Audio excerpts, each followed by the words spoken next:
In less than 3 weeks, Lori Vallow's trial is scheduled to begin at the Ada County Courthouse. She's charged with murder and conspiracy to commit murder in the deaths of her two kids, JJ and Tylee, along with the death of Tammy Daybell, her husband Chad Daybell's late wife. Earlier this month, a judge granted a motion to separate the couple's trial. So today we're taking a look at what we can expect when that trial begins.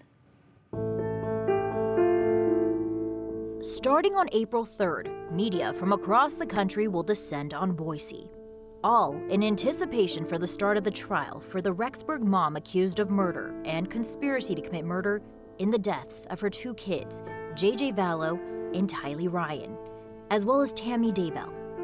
Tammy is the late wife of Vallow's current husband, Chad Daybell. The bodies of Vallow's children were found on Chad's property near Rexburg in June of 2020.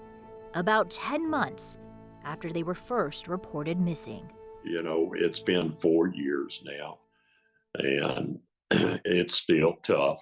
Kay is still having a very hard time, and the closer it gets to trial, I'm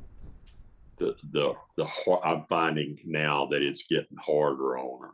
KTVB spoke with JJ's grandfather, Larry Woodcock, a little more than a month ago. He says he and his wife, Kay, have already made their plans to be in Boise for the trial. A trial which is expected to last 8 to 10 weeks.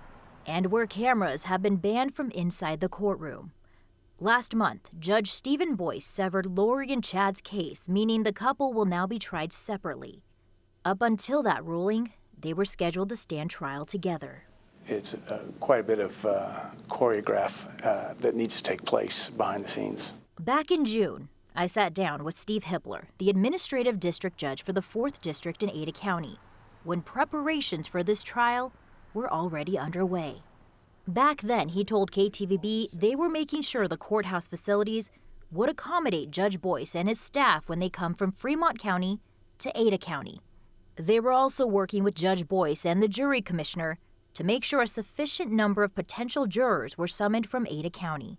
Which in a case like this would be, you know, in the hundreds, if not thousands of potential jurors. It's also a capital case, so to find folks who have a position on the death penalty that would preclude them from being on the jury as a matter of law.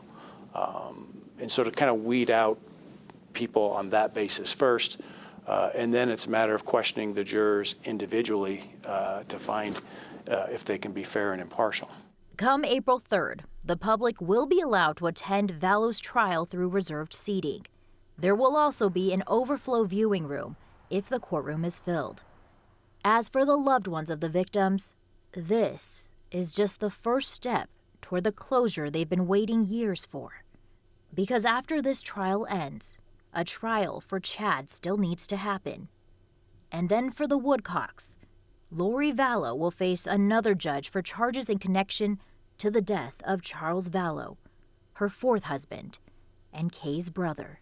Kay and I are both tired. We are, but we're hoping and praying that closure is close at hand.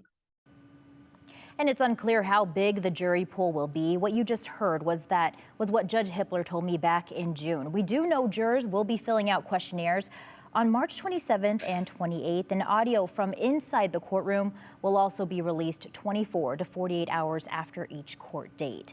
And today we're learning that the murder case involving the couple has cost taxpayers over or more than $3.6 million so far. According to several public records requests obtained by KTVB, the city of Rexburg spent more than $1.4 million. Fremont County has spent more than $1.75 million, and Madison County has spent more than $400,000. That money has been spent on things like police, prosecutors, and some personnel costs.